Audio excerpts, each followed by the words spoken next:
বার্ষিক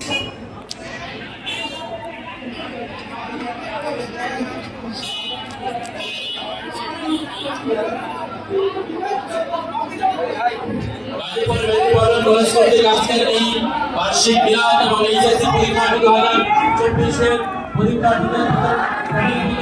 গাজীপুর মেট্রোপলিটন কলেজের এইচএসসি পরীক্ষার্থীদের বিদায় অনুষ্ঠান 2024 উপলক্ষে বার্ষিক মিলাদ ও আলোচনা সভার আয়োজন করা হয়।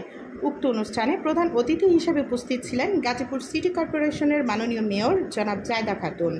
বিশেষ অতিথি হিসেবে উপস্থিত ছিলেন গাজীপুর সিটি কর্পোরেশনের প্রধান উপদেষ্টা ও Gazipur metropolitan chamber of commerce and ইন্ডাস্ট্রিজের সভাপতি জনাব জাহাঙ্গীর আলম। অনুষ্ঠানে সভাপতিত্ব করেন গাজীপুর মেট্রোপলিটন কলেজের সভাপতি বীর মুক্তিযোদ্ধা কাজী আলিমুদ্দিন বুদ্দিন। রাত 2টা-3টার সময় বাসা আসে, তারপরেও এই শত ব্যস্ততার মধ্যে সিটি কর্পোরেশনে না গিয়ে আমার নগর মাতা, আমার উপদেষ্টা, সিটি কর্পোরেশনের উপদেষ্টা জাহাঙ্গীর আলম এত ব্যস্ততার মধ্যে এই আমার পরে ছাত্রছাত্রীদের আহ্বানে আজকের এই অনুষ্ঠানে এসে উপস্থিত হয়েছেন। এই জন্য তাদের প্রতি কৃতজ্ঞতা জানিয়ে আমি আমার কথা শেষ করছি।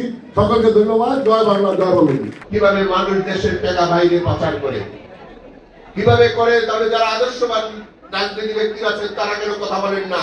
তারা কেন পার্লামেন্টে আইন আনেন না? তারা কেন পার্লামেন্টে সেই জিনিসটা বলেন না আমাদের দেশের সম্পদ কিভাবে বিদেশে যায়? আপনারা পদের লোভের কারণে চুপ থাকেন, মানে চোরের সাথে শেয়ার নেন। এই চোরেদের সাথে থেকে আপনারা শেয়ার নেন, এই কারণে পার্লামেন্টে কথা বলেন না। কারণ এক ব্যক্তির উপর দোষ দিয়ে যান, সব ব্যক্তিরা সেটা ভালো খান। যারা মাননীয় মন্ত্রী আছেন, মাননীয় সংসদ সদস্য আছেন, তাদের দায়িত্ব ছিল পার্লামেন্টে বসে আইন করে দেশের টাকা কিভাবে অর্থ বিদেশে যায়। বুদ্দিন ভাইরা দেশ স্বাধীন করেছেন, কেন করেছেন? দেশের সন্তানের জন্য, ভবিষ্যৎ প্রজন্মের জন্য, এই জন্মভূমির সাথে বেইমানি করার জন্য না। যারা বিদেশে টাকা পাচার করছে প্রয়োজনে তাদের আনেন, প্রশাসনে থেকে যারা লুটপাট করে তাদের বিচার করেন। গল্প বলবেন, শুধু মিথ্যা দিয়ে গল্প হয় না, সত্য প্রতিষ্ঠিত করতে হয়। যারা রাষ্ট্রীয় দায়িত্বে আছেন তারা সেই জিনিসটা বোঝা উচিত, উপলব্ধি করা উচিত।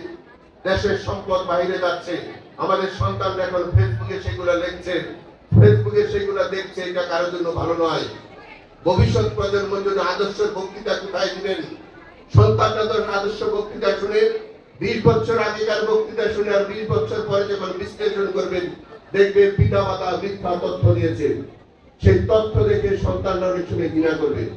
সেটা যেন না করতে পারে। আমাদের সন্তানরা উৎসাহ নিয়ে লেখাপড়া করছে, তাদের উৎসাহ যেন নষ্ট না হয়। একটি গৌরবের দল আওয়ামী লীগ। আওয়ামী লীগের প্রত্যেকটি নেতা কর্মীর কাছে আমাদের চাওয়া পাওয়া হচ্ছে এটা, তারা আদর্শ জায়গায় আদর্শ কথাটা বলুক। চোরি যারা করে তাদেরকে চোর বলুক, যারা ডাকাতি করছে তাদেরকে ডাকাত বলুক। বিচার অবশ্যই মানুষ পাবে, কিন্তু যদি এই চোরের সাথে শেয়ার থাকে তাহলে মানুষ ভালো কিছুটা পাবে না। মাননীয় প্রধানমন্ত্রী দেশ পরিচালনা করছে, তাকে সবাই সহযোগিতা করার প্রয়োজন। 12টা দেশ সবাই উপলব্ধি করতে পারে এই দেশ সবার, স্বাধীন দেশ, এই দেশ সবার। হিন্দু, মুসলমান, খ্রিস্টান, নারী, পুরুষ সবাই এখানে মর্যাদা বসবাস করতে চায়। বুদ্দিন ভাই বলেছে আজকে নারীরাও সামনের দিকে গেছে, কারণ স্বাভাবিক আমরা নারীদেরকে সম্মান করি, শ্রদ্ধা করি, আমাদের মায়ের জাতি। মাননীয় প্রধানমন্ত্রী নারী, স্পিকার নারী, বিচারপতিরা নারী, মন্ত্রী পরিষদের সদস্যরা নারী আছেন, মাননীয় সংসদ সদস্য, দেশ পরিচালনায় যারা আছেন। কাউকে ছোট করে, কাউকে এক পক্ষে বাদ দিয়ে আরেক পক্ষে শাসন ব্যবস্থায় ভালো থাকা যায় না।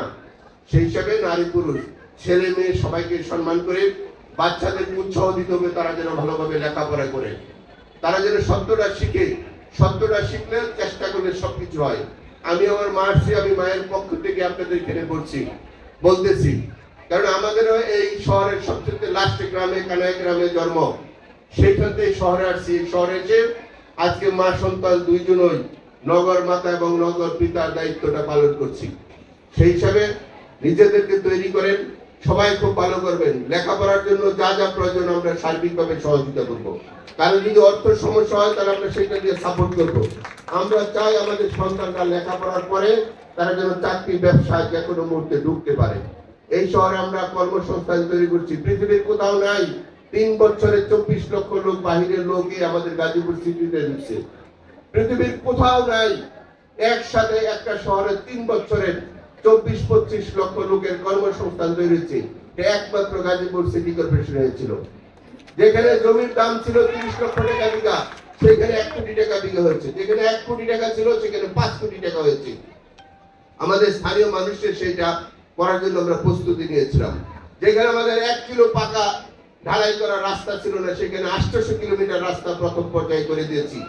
সমালোচনা করবে যারা করে তাদেরকে বলেন যে তোমরা কিছু করো, কইরা পরে সমালোচনা করো, সমস্যা নাই। আর একসাথে সব কাজ করা যায় না, আস্তে আস্তে ধাপে ধাপে কাজটা করতে হবে। মায়েরা যারা আছেন, বাবারা যেখানে আছেন, একজন সন্তানকে যখন আজকে এসএসসি পরীক্ষা দিতেছেন, তার কিন্তু 17-18 বছর সময় লেগেছে, একদিনে কিন্তু পারেন নাই। একটা শহর বানাইতে হলো 20 থেকে 25 বছর সময় লাগবে। আমরা ধাপে ধাপে সেই কাজটা শুরু করছি।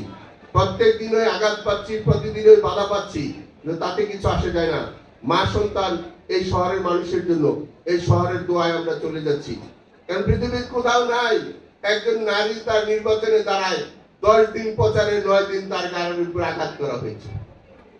একজন নারী একজন মার গাড়ির উপরে 10 দিন প্রচারের মধ্যে 9 দিন তার গাড়ির মধ্যে আঘাত করা হয়েছে।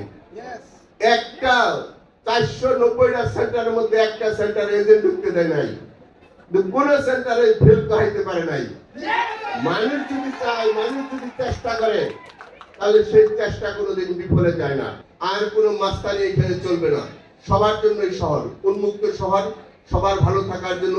রাস্তাঘাটগুলো অনেক খারাপ আছে, আমরা সব কাজগুলো আমাদের মন্ত্রণালয়ে দিয়েছি, আমি আর মা সব মন্ত্রণালয়ে দিয়েছি। আমরা বলেছি সরকার যতটুকু পারে আমাদের সেই বরাদ্দগুলো দেখ, আমরা ধাপে ধাপে সেই কাজগুলো করে দেব, ধাপে ধাপে সব কাজগুলো করে দেব। এবং আরেকটা আমি খুশির সংবাদ দিয়ে যাই, যেটা আমাদের 50 বছরে ব্রিটিশরা রেল করে দিয়ে গেছেন, কিন্তু আমাদের এই জয়দেবপুরের ফ্লাইওভারের কাজটা কেউ দেখে নাই। শুধু বক্তৃতা আর বক্তৃতা। দোয়া করবেন এই বছরের রেলের কাজটা আমার মার দোয়া এবং সহযোগিতায়, মাননীয় প্রধানমন্ত্রীর সার্বিক সহযোগিতায় আমরা এই রেলের কাজটা, ফ্লাইওভারের কাজটা করতে যাচ্ছি। এটা যেন কোনো বাধা, কোনো ষড়যন্ত্র যেন কষ্ট না দিতে পারে আপনাদেরকে, সেজন্য সবার কাছে দোয়া চাই।